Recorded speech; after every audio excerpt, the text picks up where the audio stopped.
salam. Rabia. Alaikum How are salam. you? Good, how are you? Good, good. Is Erdogan going to become centerpiece or not? What? Santa what? He's going to become, is he going to complete his wish or not?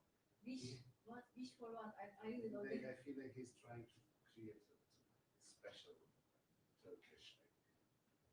Or not. Create what? I feel, I don't know, something, I don't know too much of your politics. You would know, I'm asking You know better, but you like. You know what I mean? Like Turkey, I feel like is doing. You know what I mean? I don't know what you mean. You don't? You don't know. Oh, by the way, you know your friend, your colleague, John? Mm-hmm. You know John? Mm-hmm. Yeah. The other day, me and his kids, I take my kids for this roller. Oh, how you met there? Yeah, we went. Wow. Yeah, in 10 years, of course, I've seen many of your colleagues. Of course. I'm sure we have a lot of common friends.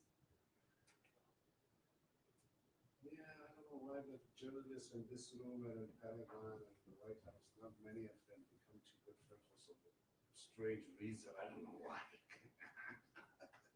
I mean, it's Maybe the nature everybody of has me. such crazy interest groups, you know what I mean? Sir, Excellency, Ambassador to Pakistan. Oh yeah. Chief Advisor Matthew Miller Prime Minister yesterday. Who? Or Chief Advisor of Affairs. Your chief. Chief Advisor of Bangladesh now. Uh-huh. Met with Pakistan Prime Minister yesterday. In Egypt? Yeah. Is there some conference there or what? Yeah. About what? Youth? Some youth? No, it's a G10, I guess. The youth is running from the country. Why? And they're doing the conference in Egypt. Like, I don't understand. In both countries where the military has like taken away all the democratic rights, they're talking about the youth. It's politicians, man. They do so much, like, you know, BS in people's lives. Politicians. Ugh.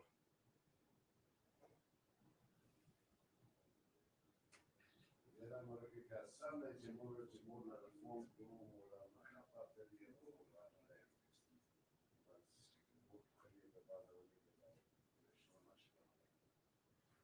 Rusia mora na mesmo da fazer outro eu tasso dos portugueses. Quebranca canamali.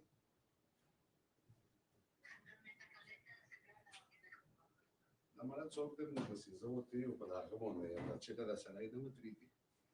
Rusia mora.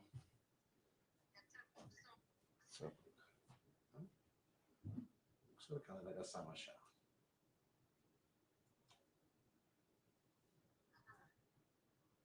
Samuru gatik. Dışında mama.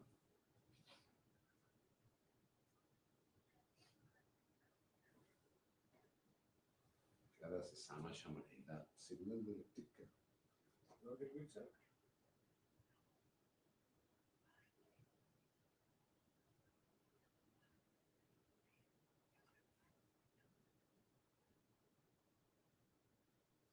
Savaş mı? Anladım işte.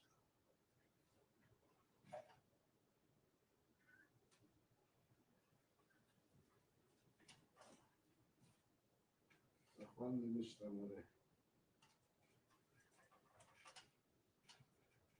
Kurat bir kafanı yiyor bu arada.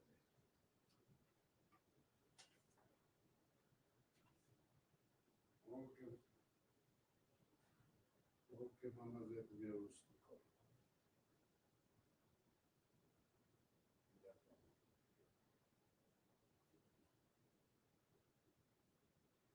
You know, there's a restaurant here in DC that has a beautiful name. It's called Call Your Mother. You guys eat it? Call your mother. Call Your Mother. The name of the restaurant. Good name. Good name, no? Wow, it's Indiana. It's Syria. What kind of restaurant? Asian? What kind of restaurant? Oh, no, just American food, you know. Mix and match. something like fish curry.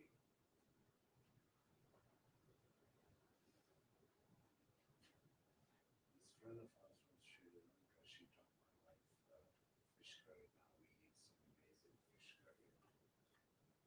Me and my kids, we all love it.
They're still here.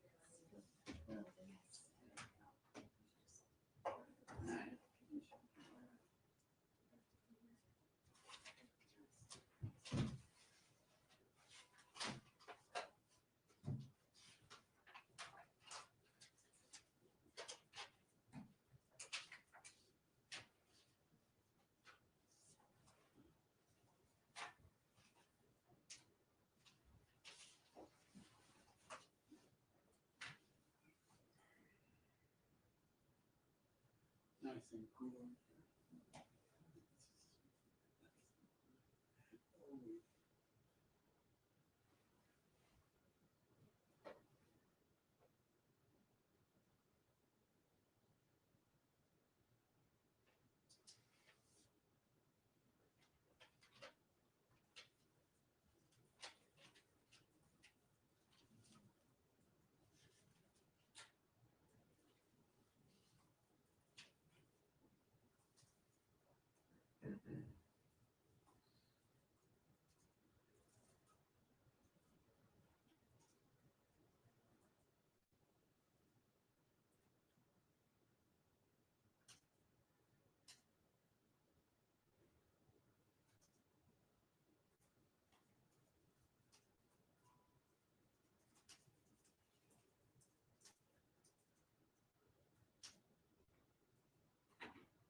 Everybody, good afternoon.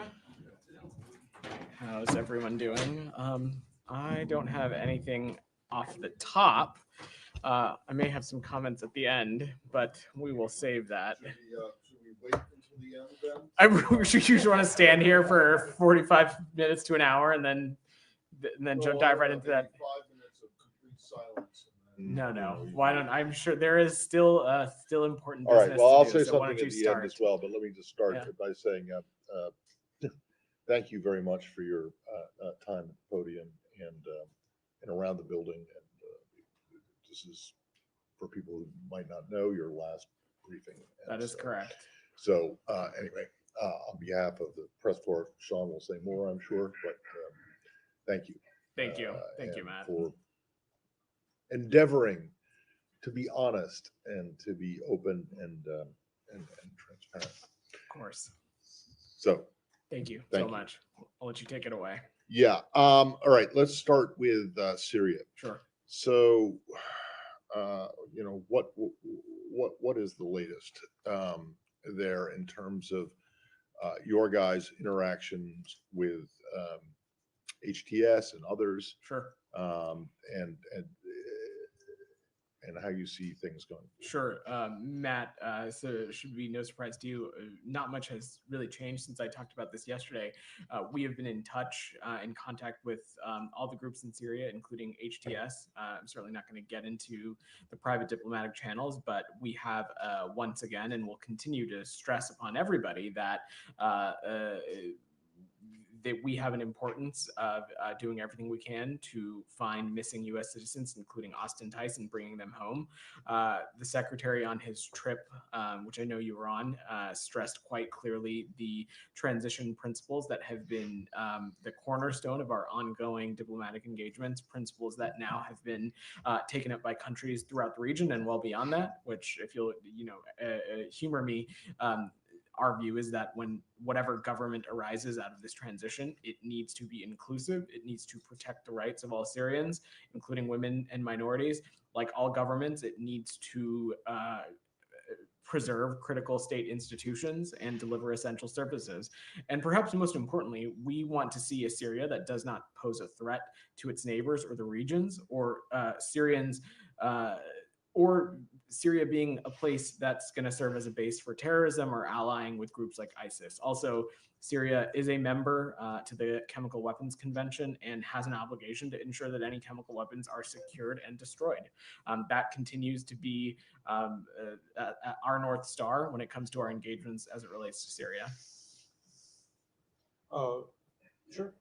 Sean. Sure. Well, we can save all the comments for the end. But echoing Matt, thank you for being accessible. I know sometimes the questions are not always comfortable. Sometimes they're comfortable, but thanks for being accessible. Thanks for actually having the briefings, which hasn't always been the case. Of course. To continue on Syria, could you say a little bit about the situation in the north, the diplomacy on getting the ceasefire or getting truces with the pro-Turkish fighters? So talked a little bit about this yesterday. Our assessment continues to be that the ceasefire in Manbij has been extended, and that is holding, and we're closely monitoring the situation around Kobani. As we talked about yesterday, Sean, that situation continues to be fluid, but we have not drawn the conclusion that we are seeing large scale fighting. I'm not going to get into some of these private discussions, but we're working very hard to avoid an escalation in the north, and that would certainly be of concern to us because it would limit the ability of our local partners, the SDF, to continue to carry out our shared de-ISIS mission, which has been a top U.S. policy priority in Syria. We'll continue to pay close attention to this, but beyond that, we support the immediate de-escalation and cessation of violence in all parts of Syria, and it's our view that this is the time to increase stability. Sure. I know you said you don't want to get into the details of the negotiations, but I mean, Turkey has publicly said that they want the Kurdish fighters to disarm, and that's sort of a red line for them before going in. Is that something the U.S. agrees with? What's your conversation? So I'm not gonna get into some of these private diplomatic conversations, Sean. Our focus is on promoting a Syrian-led political process while also ensuring a top priority for us, which is maintaining the enduring defeat of ISIS and terrorism that's been originating in Syria. Given that we know ISIS exploits instability, it's incumbent on all countries with influence on the ground, including, of course, Turkey, to promote stability, dialogue, and restraint. And ultimately, at the end of the day, Sean, we support Syria's territorial integrity. I'll let others continue. Jenny, go ahead. Staying on Syria, Yeah. Vedant, where is Roger Carstens? Is he still in Amman? I don't have any specific updates to offer as it relates to Roger. What I can say as it relates to our efforts to locate or ascertain more information on missing American citizens, including, of course, Austin Tice, that is a top priority for us in the region. It is something that we're continuing to engage on around the clock. We are working with counterparts in the region. We are working with interlocutors and making it very clear that this is a key priority for the United States. I don't have any additional specifics on that line of effort to offer for obvious reason, which I'm sure you can understand, but this is something that it will remain a focus for us. And does this department have any comment on Vladimir Putin saying he would ask about Tice's whereabouts after Deborah Tice requested his assistance? So I'm just not gonna. I don't have anything to offer on that. If there is any country that wants to play a constructive role in locating Austin Tice, we certainly would welcome that. I will note, though, that for the many years that the Russian Federation has been the one to prop up the brutal Assad regime, that Mr. Putin had the opportunity to try and help ascertain the whereabouts or location or information about Mr. Tice, and hadn't done that in any of these previous instances. So I guess actions are going to speak louder than words, but Mr. Putin is welcome to do whatever he wants. What we are focused on is everything that we can do in our disposal. And then I have some on Gaza. Well, sorry, could you just go back on Roger? Yeah. Carstens. So you said you don't have anything specific to say. So is he missing too? He is not missing. I don't have anything to offer. So where is he? He continues to be in the region, working on this very important issue. Matt. So he's not back in DC. Correct. He's still out in the Middle East. Correct. He is in the region. I don't have any other updates to offer. Russian leader Vladimir Putin and Yeah. Austin Tice. Has there ever been any effort from this building to communicate with Russia to try to ascertain Tice's location? Because obviously the hostage discussion channels with Russia have been fruitful in the past. I'm certainly I wouldn't be able to get into something of that level of specificity, Shannon. It has been no secret for many years now that a priority for us in the Middle East region has been locating and determining information about the whereabouts of Austin Tice. The Russian Federation has known that. Every country in the region has known that. And we have indicated that to just about everybody that this is a key regional focus of ours, and it's ultimately one of our main priorities, the safety and security of the American people. No country on the planet needs an invitation to help us in that work if they feel a responsibility that they have information that can help safely get American citizens home. No one needs an invitation. And I will just echo what I said to Jenny again, is that for years and years, the Russian Federation has been one of the main pillars that has propped up the brutal Assad regime. They certainly were not useful interlocutors when it came to Austin Tice in that regards then. And so again, actions are going to speak louder than words, and I'm not going to opine about what role they may or may not have to play. Sure, but going forward, since at least Putin's words are indicating that the top of the Russian government wants to play a helpful role now, will there be any effort by the State Department to communicate with Russia to see if those actions will follow up? Again, if a country has a constructive role to play in terms of sharing information about Austin Tice or locating his whereabouts, we certainly would would welcome any information as it relates to that. All right, Said, go ahead. Thank you, Vedant. I'm not going to wait till the end. So I just want to thank you, Thank you. for always being the perfect gentleman, always calling on me. It is something that I never take for granted. I just want you to know that. You're welcome. So I Said. appreciate every time you called on me. Sure. My pleasure. And now, with that said, let me just ask you on Syria. Yeah. Now, in theory, is it possible for a U.S. official to visit Damascus while the Israelis are still bombing Syria? Are you talking about, is it I'm talking about in a in feasibility theory. sense? Well, Or there's expectations that at one point you guys might just go to Damascus.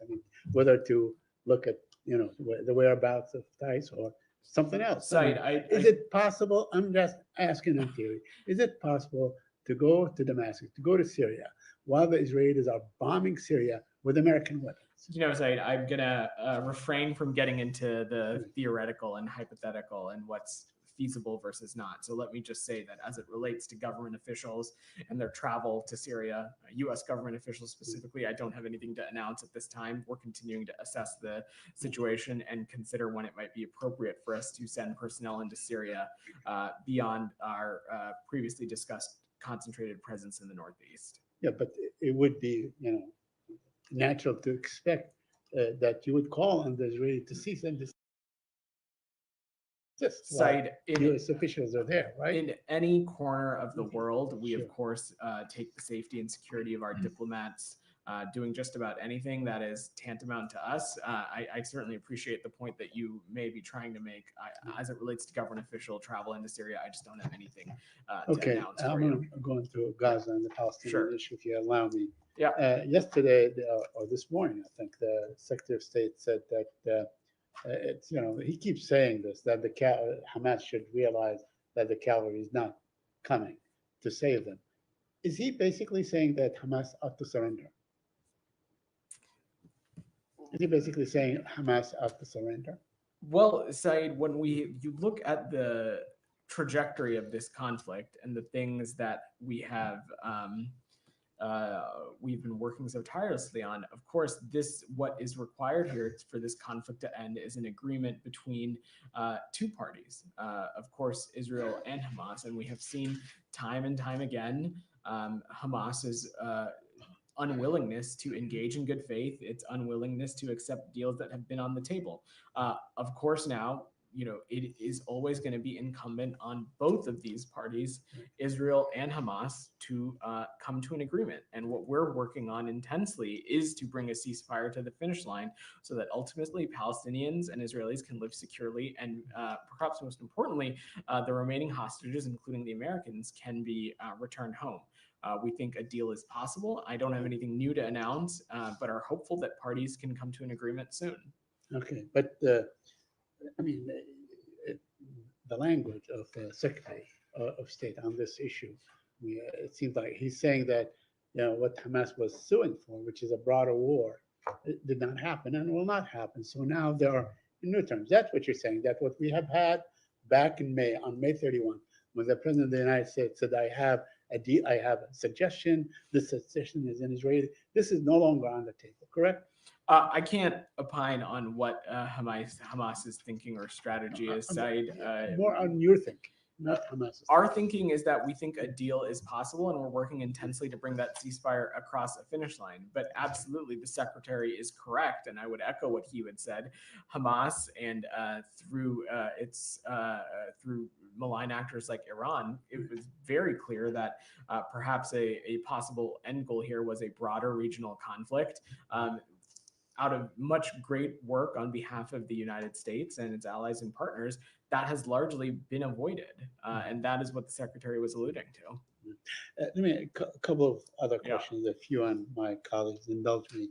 I wanted to ask you about a report in Haaretz, where it was reported that they really have a kill zone. And it doesn't matter, children or not children, whatever it is, they kill. I wonder if you saw such a report and if you have any comment on it.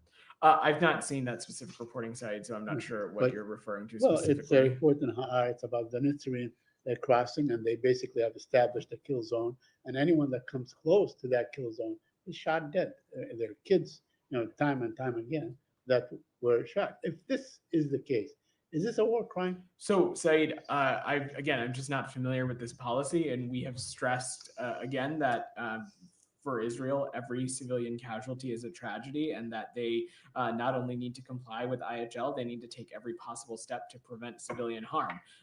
Broadly, though, we of course support Israel's right to defend itself, but as it relates to this, I will defer to the IDF to speak to any operational adjustments they may or may not be making in the region. I'm just not familiar with this. Okay, and finally, I want to ask you about aid. Uh-huh. It seems that 1/3 of the aid required has entered Gaza since the beginning of December. You have any comment on that? Because I know that you guys were, pushing for more aid. There was that famous letter and so on. So where are we with aid now? These are conversations we continue to have with counterparts in the region, including with our Israeli partners. We're stressing that every possible measure needs to be taken to open more border crossings, do everything we can to open more commercial corridors, and really take additional steps to bolster the humanitarian flow into Gaza. I believe it was a number of weeks ago, I talked about some of the steps that have been taken by the IDF and COGAD and others to help be on the right track. We continue to think that is the case, but this is there is no silver bullet here, and we're going to continue to pursue this at all angles. Yeah, go ahead. Yeah, sure. Human Rights Watch. Yeah. I know you commented when Amnesty released a report, but Human Rights Watch released a report accusing Israel genocide. I believe also today, Doctors Without Borders had a report that's accusing Israel of ethnic cleansing. I'm not in suspense about what your response is going to be, but what does the U.S. feel about this? Do you think that there's something to it, something worth checking out? How do you feel about their So first, why don't we break those into two questions, Sean? First, I will defer to Doctors Without Borders to speak to the details of their report. What I can say is that even within their report, they make pretty clear that they don't have the legal authority to determine intentionality. And I certainly don't have an assessment from the US government to offer today as it relates to ethnic cleansing. But, we continue to appreciate the important role that's played by civil society organizations, including Doctors Without Borders. And we're deeply concerned about the scale of civilian harm in this conflict. And we're continuing to emphasize that the parties need to comply with IHL. But most importantly, it is because of the circumstances and the crises that we're seeing that we are working so tirelessly on an agreement to stop the war and bring all the hostages home and ultimately improve the humanitarian situation and get us on a path to an enduring resolution to the conflict in Gaza. That's what we are squarely focused on. On Human Rights Watch, separately, it should come as no surprise that we disagree with the conclusions in this particular report. Certainly appreciate the role that groups like Human Rights Watch have played over the course of this conflict, but also other conflicts around the world. We disagree with the conclusions, and we have not concurred with past findings regarding genocide, and we do not now, and we do not believe that term applies here. Now, if you all remember, when it came to the National Security Memorandum Report, NSM 20, as some of you like to call it, we previously had said that it's reasonable to assess that the IDF in certain instances didn't meet its IHL obligations. But on something like genocide, that is just a conclusion that we disagree with. We've disagreed it when other entities have come to this conclusion and do so here. But ultimately, again, I'll stress the same point that I said in the context of Doctors Without Borders, is that we're continuing to work towards an agreement to stop the war, bring all the hostages home, and put us on a path to a resolution to the conflict in Gaza. Just briefly, Yeah. one thing specifically Human Rights Watch is saying to base this on is water access, saying that I don't have it in front of me, but that a large number of civilians likely died because of lack of water access, and what they're saying is is Israeli actions causing that.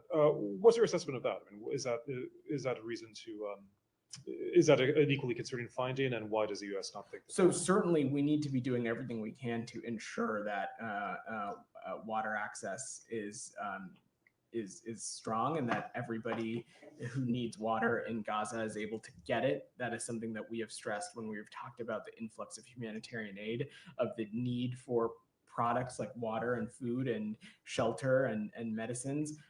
But again, specifically, when it comes to a determination of something like genocide, the legal standard is just incredibly high. And so the finding in this scenario, we just disagree with. That does not take away from the fact that there is a dire humanitarian crisis in Gaza. And it doesn't take away from the fact that, of course, there are so many in Gaza who are struggling from water scarcity. And these are the kinds of things that we're continuing to press with partners in the region, including with Israel. Okay, follow up. This report is not a lone thing. Did not come out of the blue sky. I mean, 2 weeks ago, there was the Amnesty International report saying exactly the same thing. It's genocide. Other organizations said the same thing. So you will continue to dismiss this, but the facts on the ground speaks of genocide. Organizations not affiliated with the U.S. government have the right to draw any conclusion based on their analyses that they want to, and they can. And we certainly welcome the work that they do. But on the perspective of the U.S. government, we'll stress again, as I did stress in the scenario of Amnesty International, that this is not a conclusion that we agree with. Jenny, go ahead. How is the U.S. government making these conclusions, given you have no one on the ground in Gaza? Jenny, the point that I'm making is a broad one, that the legal standard for genocide is incredibly incredibly large. But you've also heard us say previously, and I just spoke about that in NSM 20, we made the conclusion that it was reasonable to assess that the IDF in certain instances didn't meet its IHL violations. But in the context of genocide, we just disagree with this conclusion. Our belief is that this is a legal standard that is incredibly high, and we get into conversations about things like intentionality or not. And our assessment is that that's just not been the case in this scenario. Other than the NSM 20 conclusion, have there been any other scenarios or incidents that you've been investigating that you've come to a final conclusion on that this was a human rights violation, for example? We've spent a lot of time up here, Jenny, talking about the deliberative process. Sure, but has that deliberative process ended in any of the incidents you've been investigating? These are processes that are ongoing, and I don't have any other conclusions to share today. And then my last question related to this, there is another Foreign Service officer who resigned, he said, over inaction over Gaza, the fact that he said that his findings and reports to the department were largely ignored. Do you have any response? So I'm not familiar with the specific circumstance. I will just say that, someone's decision to work here or not, or stay employed, that's ultimately a very personal decision.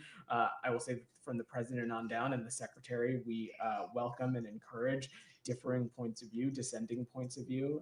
We think that the end product is, again, better public policy. This is nothing that you haven't heard me say before. And I will say that when it comes to our policy as it relates to the Middle East, particularly our policy as it relates to the conflict in Gaza, this is something that we continue to be incredibly deliberative about, and we welcome varying points of view on what our aim is. But at the end of the day, I will just say again, is that we are working tirelessly to do everything we can to get the ceasefire proposal across the finish line and stop the war and bring all the remaining hostages home. Sorry, can I just? Yeah, go ahead. What the question was about, and maybe this should be directed to Jen, this is about the guy who resigned in July, And just came forward. 5 months, Yeah. more than almost 6 months ago. Was there a question?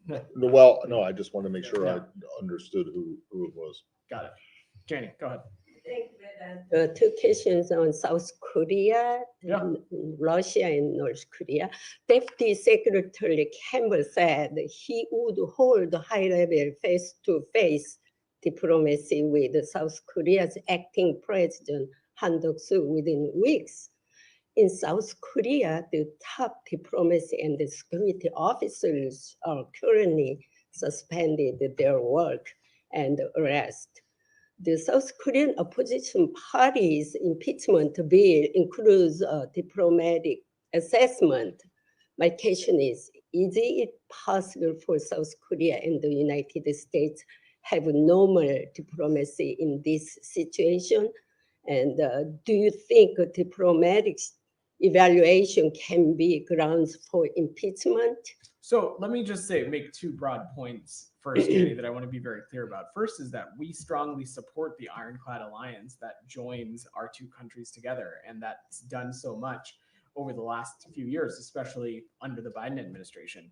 In recent years, the alliance has made enormous strides, and the United States looks forward to partnering with the ROK, achieving further progress. But if you recall, on the Secretary's trip, he said the most important thing as it relates to the current issues ongoing in South Korea is that the Republic of Korea has demonstrated its democratic resilience. And that's something we strongly support, and we strongly support the Korean people throughout this process.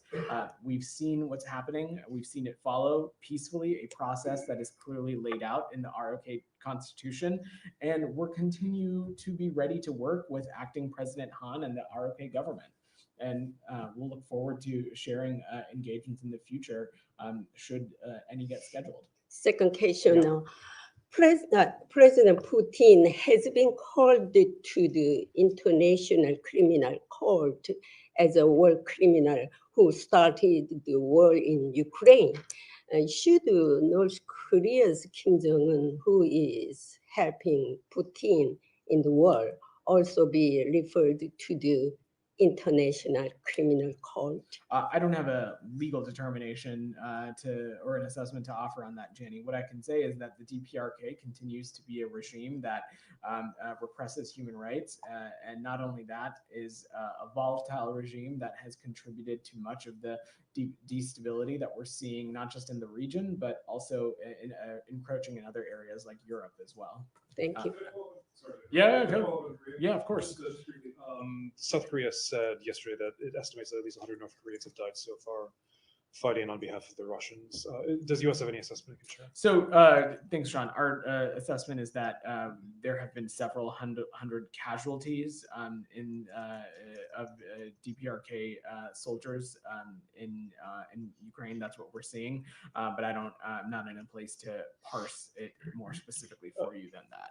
Casualties, of course, as a journalist, I know it could mean like wounded or killed, but you mean specifically North Korean casualties? Yes, okay. That is correct. And just briefly, Ambassador Thomas Greenfield yesterday was suggesting that Russia might formally conclude that accept North Korea as a nuclear weapons state. Is that something that you're tracking? Is that something that you think that if it could be imminent? Is that something that you're? Well, I don't have a timeline to prognosticate on, Sean, but should that come to fruition, should the Russian Federation make that declaration, it of course would be what we would view as another step in a long line of examples of the closening of relationships between these two countries, and it would be of great concern to us.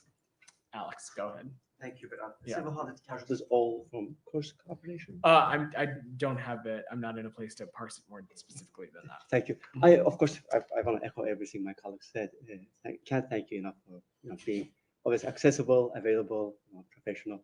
I have so many adjectives to utter, but I'll wait for thanks, Alex. Depending on how you answer my questions on Georgia. Let's unpack a little bit the sanctions that you guys have announced. Sure. So you have sanctioned 2 more violators with Magnitsky sanctions, and on top of that, the state, according to a press release, is taking further steps to impose visa restrictions on additional Georgian individuals and family members.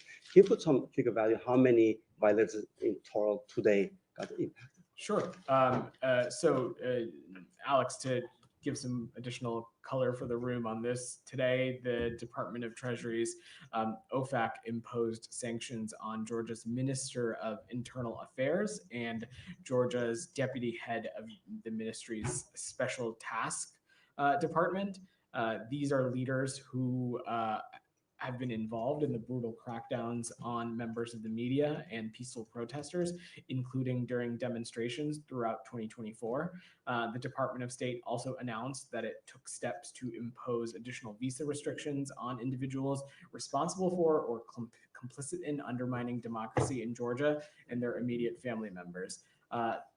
Alex, these actions follow the visa actions that we announced last week, and ultimately, this is something the United States strongly condemns Georgian Dream's ongoing brutal violence against Georgian citizens, Georgian protesters, and members of the media, human rights activists, and opposition figures. Our view is that the Georgian Dream Party has turned away from Georgia's Euro-Atlantic future, which the Georgian people overwhelmingly desire and the Georgian constitution envisions. We remain committed to promoting accountability for those complicit in human rights abuses and undermining democracy in Georgia. And in terms of the numbers, so on top of 100 violators that you have sanctioned, until last week, how many new names have been added to the State Department's list? So I just spoke about those two ministers at the top of answering. Those are Magnitsky, but on top of that, I will see if there's a more technical breakdown for you, Alex, but I think I've parsed it as much as I'm able to. Thank you. And what kind of message do you send it to Ivanishvili by letting him off the hook one more time? Look, Alex, as you've heard us say before, taking one designation or taking a particular action one day doesn't certainly designate us doing something else in the future. This is just the latest example of the United States using the tools at its disposal to hold perpetrators in Georgia accountable. And we, of course, continue.